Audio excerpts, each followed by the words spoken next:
Hello ಎಲ್ರಿಗೂ ನಮಸ್ಕಾರ. Video ನೋಡೋಕ್ಕೆ ಬಂದಿರೋ ಎಲ್ಲರಿಗೂ ಸುಸ್ವಾಗತ ಅಂತ ಹೇಳ್ತಾ ಇವತ್ತಿನ ವಿಚಾರ ಏನಪ್ಪ ಅಂದರೆ, ಬ್ಯಾಂಕ್ ಆಫ್ ಬರೋಡಾದಲ್ಲಿ ಇದೀಗ ಹುದ್ದೆಗಳು ಖಾಲಿ ಇದ್ದು ಅಪ್ರೆಂಟಿಸ್ನ ಹುದ್ದೆಗಳು ಖಾಲಿ ಇರುತ್ತವೆ. ಇನ್ನು ಈ ಹುದ್ದೆಗೆ ಆನ್ಲೈನಲ್ಲಿ ಅರ್ಜಿಗಳನ್ನು ಸಲ್ಲಿಸಬಹುದಾಗಿದ್ದು ಮಾರ್ಚ್ 19ನೇ ತಾರೀಕಿಂದ ಅಂದರೆ ನಿನ್ನೆಯಿಂದ ಶುರುವಾಗಿದ್ದು ಕೊನೆ ದಿನಾಂಕ ಬಂದು ಮಾರ್ಚ್ 11ನೇ ತಾರೀಕು ಆಗಿರುತ್ತೆ.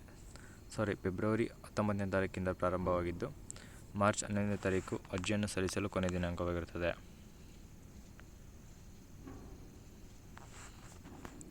ಇನ್ನು ಈ ಹುದ್ದೆಗೆ ಮಿನಿಮಮ್ 20 ವರ್ಷದಿಂದ ಮ್ಯಾಕ್ಸಿಮಮ್ 28 ವರ್ಷದ ಒಳಗಿರುವಂಥ ಅಭ್ಯರ್ಥಿಗಳು ಅರ್ಜಿಯನ್ನು ಸಲ್ಲಿಸಬಹುದಾಗಿದ್ದು, ಹಾಗೆ ಗ್ರ್ಯಾಜುಯೇಷನ್ ಮಾಡಿರುವಂಥ ಅದೇ ಯಾವುದೇ ಡಿಪಾರ್ಟ್ಮೆಂಟ್ ಮೂಲಕ ಸೈನ್ಸ್, ಕಾಮರ್ಸ್, ಆರ್ಟ್ಸ್ ಡಿಪಾರ್ಟ್ಮೆಂಟ್ ಮೂಲಕ ಕಾಮರ್ಸ್ ಮಾಡಿರುವಂಥ ಅಭ್ಯರ್ಥಿಗಳು ಅರ್ಜಿಯನ್ನು ಸಲ್ಲಿಸಬಹುದಾಗಿದ್ದು, ಹಾಗೆ ಟ್ರೈನಿಂಗ್ ಪೀರಿಯಡ್ ಬಂದು 1 year ಅಂದರೆ 12 months ಇರುತ್ತೆ.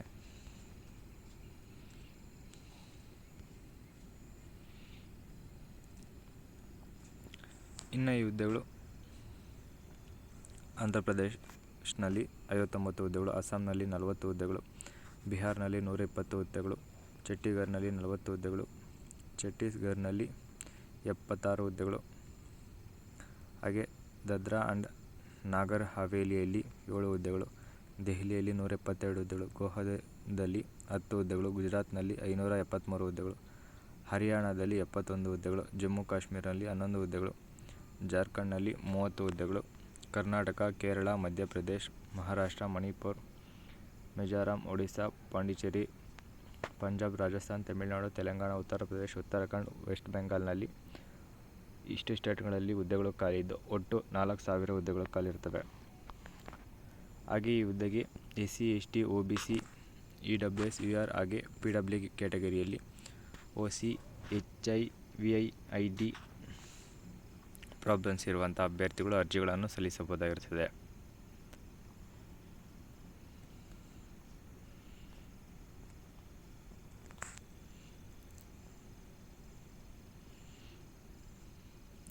ಹಾಗೆ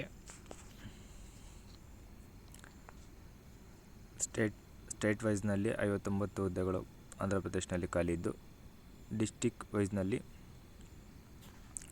ಒಟ್ಟು 6 ಪ್ಲೇಸ್ನಲ್ಲಿ ಹುದ್ದೆಗಳು ಖಾಲಿ ಇದ್ದು, ಡಿಸ್ಟಿಕ್ನಲ್ಲಿ ಚಿತ್ತೂರು, ಈಸ್ಟ್ ಗೋದಾವರಿ, ಗುಂಟೂರು, ಕೃಷ್ಣಾ, ವಿಶಾಖಪಟ್ಟಣಂ, ವೆಸ್ಟ್ ಗೋದಾವರಿಯಲ್ಲಿ ಹುದ್ದೆಗಳು ಖಾಲಿ ಇರುತ್ತವೆ. ನಿಮಗೆ ಬೇಕಾದಂಥ ಅಭ್ಯರ್ಥಿಗಳು ಯಾವ ಡಿಸ್ಟಿಕ್ನಲ್ಲಿ ಎಷ್ಟೆಷ್ಟು ಹುದ್ದೆಗಳು ಖಾಲಿ ಇದೆ ಅಂತ ತಿಳ್ಕೊಬೇಕಂದ್ರೆ ವಿಡಿಯೋನೊಮ್ಮೆ ಪಾಸ್ ಮಾಡಿ ಕ್ಲೀನಾಗಿ ನೋಡ್ಕೊಳ್ಳಿ. ಸೊ ನಿಮಗೆ ನಿಯರ್ ಎಷ್ಟು ಜಾಬ್ಗಳಿದೆ ಅಂತ ನಿಮ್ಗೆ ಒಂದು ಪ್ಲ್ಯಾನ್ ಬರುತ್ತೆ.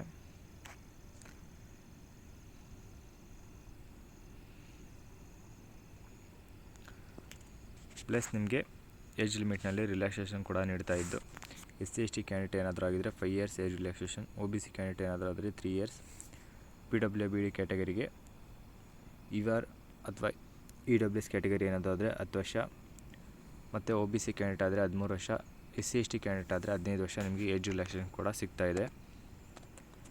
ಬೇರೆ ಯಾವುದೇ ಅಭ್ಯರ್ಥಿಗೆ ಏಜ್ ರಿಲ್ಯಾಕ್ಸೇಷನ್ ಸಿಗ್ತಿಲ್ಲ. SC, ST ಮತ್ತು OBC, PWBD ಕ್ಯಾಟಗರಿಗೆ ಮಾತ್ರ ಸಿಗ್ತಾ ಇರುತ್ತೆ. PWBD ಕ್ಯಾಟಗರಿಯಲ್ಲಿ visually impairment, hearing impaired, blindness and low vision, left hand hard hearing ಇರುವಂಥ ಅಭ್ಯರ್ಥಿಗಳು ಮಾತ್ರ ಅರ್ಜಿಯನ್ನು ಸಲ್ಲಿಸಬಹುದಾಗಿರುತ್ತೆ. ಇನ್ನು ಈ ಹುದ್ದೆಗೆ ಅಪ್ಲೈ ಮಾಡುವಂಥವ್ರು ಈ ಹುದ್ದೆ ಅಫಿಷಿಯಲ್ ವೆಬ್ಸೈಟ್ ಆದ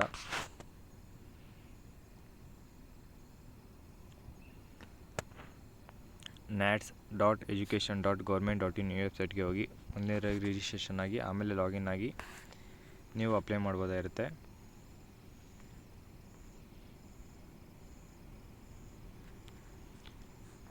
ಇನ್ನು ಈ ಹುದ್ದೆಗೆ ಅಪ್ಲೈ ಮಾಡುವಂಥ ಎಲ್ಲ ಡಾಕ್ಯುಮೆಂಟ್ಗಳು PDF ಅಥವಾ JPG ಫಾರ್ಮೆಟ್ನಲ್ಲಿ ಮತ್ತು 1 MBಕ್ಕಿಂತ ಕೆಳಗಡೆ ಅಥವಾ 1 MB ಇರೋವಂಥ ಫೋಟೋಗಳನ್ನ ಸಲ್ಲಿಸಿ. ಮತ್ತು ಫೋಟೋಗಳು ಬಂದು ಏನೇನು ಬೇಕು ಅಂದರೆ Aadhaar card front and back, PAN card, email ID, mobile number, ನಿಮ್ಮದು ಪಾಸ್ಪೋರ್ಟ್ ಸೈಜ್ ಫೋಟೋ, ಮತ್ತು 10th marksheet, 12th marksheet, degree ಮತ್ತು ಪ್ರಿವಿಷಲ್ ಸರ್ಟಿಫಿಕೇಟ್, ಮತ್ತು ಬ್ಯಾಂಕ್ ಪಾಸ್ಬುಕ್ ಅಥವಾ ಚೆಕ್ ಲೀಫ್, ಮತ್ತು ನಿಮ್ಮದು ಸಿಗ್ನೇಚರ್ನ ಒಂದು ಸ್ಕ್ಯಾನ್ ಮಾಡಿ ಫೋಟೋ ಕಳಿಸಿ.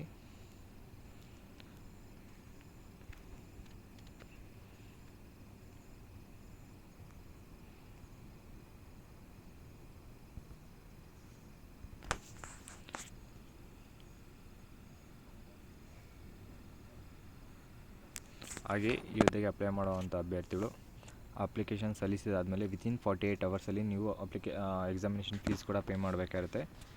ನೀವು ಆನ್ಲೈನ್ ಮುಖಾಂತರ ಪೇ ಮಾಡ್ಬೋದಾಗಿರುತ್ತೆ. ಇನ್ನು ಈ ಹುದ್ದೆಗೆ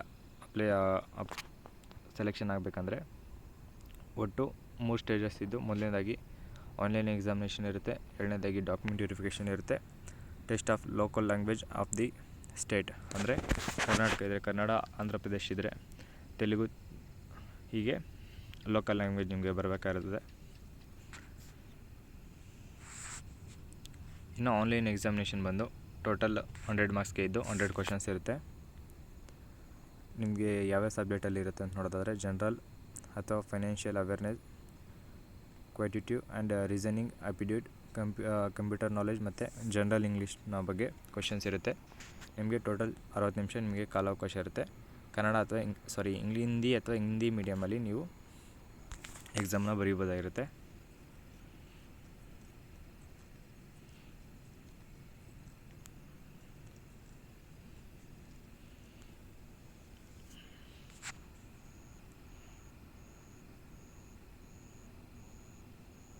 ನೋಡಿ, ಲೋಕಲ್ ಲ್ಯಾಂಗ್ವೇಜ್ ಅಂದರೆ ನಿಮ್ಗೆ ಯಾವ್ಯಾವ ಭಾಷೆ ಬರಬೇಕು ಅಂತ ಇಲ್ಲಿ ನೀಡಿದ್ದಾರೆ. ಆಂಧ್ರ ಪ್ರದೇಶ ಆದರೆ ತೆಲುಗು ಅಥವಾ ಉರ್ದು, ಅಸ್ಸಾಮಿ ಅಥವಾ ಬೆಂಗಾಲಿ ಅಥವಾ ಬೋಡೋ, ಬಿಹಾರ ಆದರೆ ಹಿಂದಿ ಅಥವಾ ಉರ್ದು, ಛತ್ತೀಸ್ಗಢ ಆದರೆ ಹಿಂದಿ ಅಥವಾ ಪಂಜಾಬಿ, ಛತ್ತೀಸ್ಗಢ ಆದರೆ ಹಿಂದಿ, ದಾದ್ರಾ ಅಥವಾ ನಾಗರ್ ಹವೇಲಿ ಆದರೆ ಗುಜರಾತ್, ಕೊಂಕಣಿ ಮತ್ತು ಮರಾಠಿ, ದೆಹಲಿ ಆದರೆ ಹಿಂದಿ, ಗೋವಾ ಆದರೆ ಕೊಂಕಣಿ, ಗುಜರಾತ್ ಆದರೆ ಗುಜರಾತಿ, ಹರಿಯಾಣ ಆದರೆ ಹಿಂದಿ ಮತ್ತು ಪಂಜಾಬಿ, ಜಮ್ಮು ಕಾಶ್ಮೀರ ಆದರೆ ಉರ್ದು ಅಥವಾ ಹಿಂದಿ, ಜಾರ್ಖಂಡ್ ಆದರೆ ಹಿಂದಿ ಅಥವಾ ಸಂತಾಲಿ, ಕರ್ನಾಟಕ ಆದರೆ ಕನ್ನಡ, ಕೇರಳ ಆದರೆ ಮಲಯಾಳಂ, ಮಧ್ಯಪ್ರದೇಶ ಆದರೆ ಹಿಂದಿ, ಮಹಾರಾಷ್ಟ್ರ ಆದರೆ ಮರಾಠಿ, ಮಣಿಪುರ ಆದರೆ ಮಣಿಪುರಿ ಅಥವಾ ಇಂಗ್ಲೀಷ್, ಮಿಜೋರಾಂ ಆದರೆ ಮಿಜೋ, ಒಡಿಸ್ಸಾ ಆದರೆ ಒಡಿಯಾ, ಪಾಂಡಿಚೇರಿ ಆದರೆ ತಮಿಳು. ಹೀಗೆ ನಿಮಗೆ ಅಲ್ಲಿನ ಲೋಕಲ್ ಲ್ಯಾಂಗ್ವೇಜ್ ಬರಬೇಕಾಗಿರುತ್ತೆ, ಅಂದರೆ ನಿಮ್ಗೆ ಬರಲೇಬೇಕಾಗಿರುತ್ತೆ. ಒಂದು 80% ಆದರೂ ನಿಮಗೆ ಲೋಕಲ್ ಲ್ಯಾಂಗ್ವೇಜ್ ತಿಳಿದಿರಬೇಕಾಗಿರುತ್ತೆ. ಹಾಗೆ ನೀವು ಮೆಡಿಕಲಿ ಫಿಟ್ ಆಗಿರೋವಂಥ ಅಭ್ಯರ್ಥಿಗಳು ಈ ಹುದ್ದೆಗೆ ಆಯ್ಕೆ ಮಾಡ್ಕೊತಾರೆ.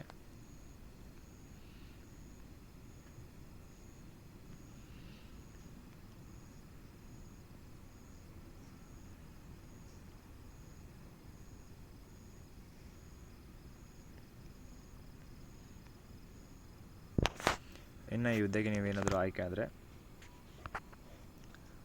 ಏರಿಯಾಸಲ್ಲಿ ಮೆಟ್ರೋ ಅಥವಾ ಅರ್ಬನ್ ಬ್ರಾಂಚಸಲ್ಲಿ ಏನಾದರೂ ನೀವು ಆಯ್ಕೆ ಆದರೆ ಪರ್ ಮಂತ್ ನಿಮಗೆ 15,000 ಇರುತ್ತೆ. ರೂರಲ್ ಅಥವಾ ಅಂದರೆ ಹಳ್ಳಿ ಸೈಡ್ ಏನಾದರೂ ನೀವು ಆಯ್ಕೆ ಆದರೆ, ಸೆಮಿ ಅರ್ಬನ್ ಬ್ರಾಂಚಸ್ ಏನಾದರೂ ಆಯ್ಕೆ ಆದರೆ 12,000 ಪರ್ ಮಂತ್ಗೆ ಇರುತ್ತೆ ನಿಮಗೆ ಪೇಮೆಂಟ್ ಬಂದು.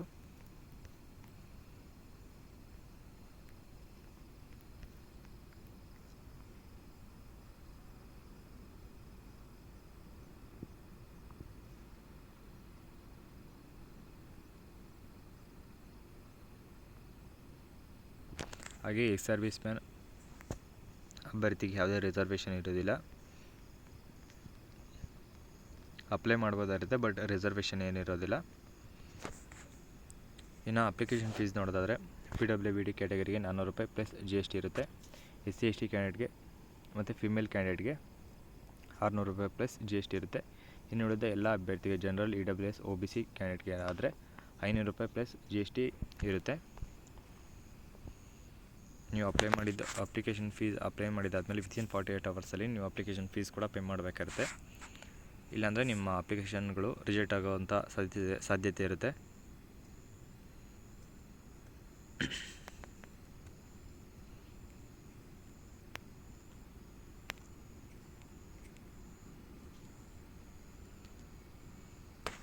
ಇನ್ನು ಡಾಕ್ಯುಮೆಂಟ್ ವೆರಿಫಿಕೇಷನ್ ಸಮಯದಲ್ಲಿ ನೀವು ಕ್ಯಾರಿ ಮಾಡಬೇಕಾದ್ರೆ ಡಾಕ್ಯುಮೆಂಟ್ಗಳನ್ನು ನೋಡೋದಾದರೆ ಪ್ರಿಂಟ್ಔಟ್ ಆಫ್ ವ್ಯಾಲಿಡ್ ಲ್ಯಾಂಗ್ವೇಜ್, ಮತ್ತಂದರೆ ನಿಮ್ಮದು ಆ ಲೋಕಲ್ ಲ್ಯಾಂಗ್ವೇಜ್ನಿಗೆ ನಿಮಗೆ ಬರುವಂಥ ಸರ್ಟಿಫಿಕೇಟ್ ಲ್ಯಾಂಗ್ವೇಜ್ ಇದು ಬರಬೇಕಾಗಿರುತ್ತೆ. ಲ್ಯಾಂಗ್ವೇಜ್ನ ಸರ್ಟಿಫಿಕೇಟ್ ಇರಬೇಕಾಗಿರುತ್ತೆ. Valid system generated printout of online application, ಅಂದರೆ ನೀವು ಅಪ್ಲಿಕೇಶನ್ ಸಲ್ಲಿಸ್ತೀರಲ್ಲ ಅದನ್ನು ಒಂದು ಸೇವ್ ಮಾಡ್ಕೋಬೇಕಾಗುತ್ತೆ. ಕೊನೆಯಲ್ಲಿ ಸೇವ್ ಮಾಡಿ ಆಮೇಲೆ ಸಬ್ಮಿಟ್ ಮಾಡಿ.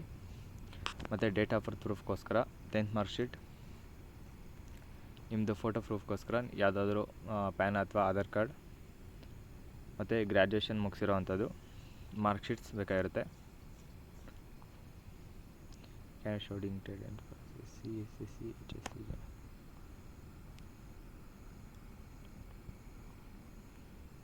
ಅಂದರೆ ಲಾಸ್ಟಲ್ಲಿ ನಿಮ್ಮದು ಅಂದರೆ ಗ್ರ್ಯಾಜುಯೇಷನ್ ಏನಾದರೂ ಮುಗಿಸಿದರೆ 6th ಸೆಮಿಸ್ಟರ್ ಆದಮೇಲೆ ನಿಮಗೆ ಒಂದು ಸರ್ಟಿಫಿಕೇಟ್ ನೀಡ್ತಾರೆ. ಆ ಸರ್ಟಿಫಿಕೇಟ್ ಕೂಡ ನೀವು ನೀಡಬೇಕಾಗಿರುತ್ತೆ, ಗ್ರ್ಯಾಜುಯೇಷನ್ ಸರ್ಟಿಫಿಕೇಟ್ನ.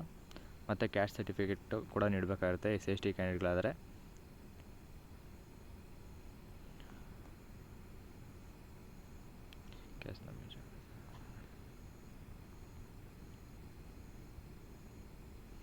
ಮತ್ತು ಏನಾದರೂ ಬೇರೆ ಡಾಕ್ಯುಮೆಂಟ್ ಏನಾದರೂ ಬೇಕಾಗೋ ಅಂತ ಇದ್ದಿದ್ದರೆ ಅದನ್ನು ಕೂಡ ನೀವು ಎತ್ಕೊಂಡು ಹೋಗೋದಾಗಿರುತ್ತೆ.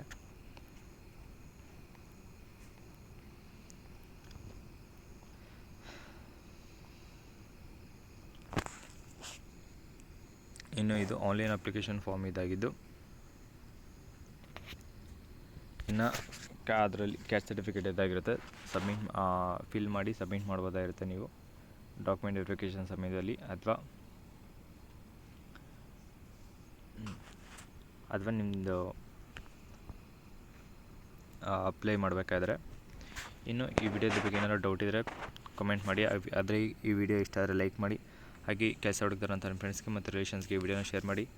ಇದೇ ಥರದ ಹೆಚ್ಚಿನ ಉದ್ಯೋಗ ಮಾಹಿತಿಗಾಗಿ ನಮ್ಮ ಚಾನಲ್ನ ಪ್ಲೀಸ್ ಸಬ್ಸ್ಕ್ರೈಬ್ ಮಾಡ್ಕೊಡಿ ಮತ್ತು ಪಕ್ಕದಲ್ಲಿರೋ ಬೆಲ್ಲೈಕನ್ನ ಕೂಡ ಕ್ಲಿಕ್ ಮಾಡಿ ಅಂತ ಹೇಳ್ತಾ, ಈ ಹುದ್ದೆಗೆ ಯಾರ್ಯಾರು ಅಪ್ಲೈ ಮಾಡ್ತೀರೋ ಅವರೆಲ್ಲರಿಗೂ ನನ್ನ ಕಡೆಯಿಂದ ಆಲ್ ದಿ ಬೆಸ್ಟ್. ಹಾಗೆ ವಾಟ್ಸಪ್, ಟೆಲಿಗ್ರಾಮ್ ಚಾನಲ್ ಕೂಡ ಇದೆ, ಅವುಗಳಿಗೆ ಕೂಡ ಜಾಯ್ನ್ ಆಗಿ. ಹಾಗೆ 50 to 90% ಡಿಸ್ಕೌಂಟ್ ಪ್ರಾಡಕ್ಟ್ಗಾಗಿ ನಮ್ಮ ಟೆಲಿಗ್ರಾಮ್ ಚಾನಲ್ ಕೂಡ ಜಾಯ್ನ್ ಆಗಿ ಅಂತ ಹೇಳ್ತಾ ಇಲ್ಲಿಗೆ ವಿಡಿಯೋನ ಮುಗಿಸ್ತಾ ಇದ್ದೀನಿ. ಧನ್ಯವಾದಗಳು.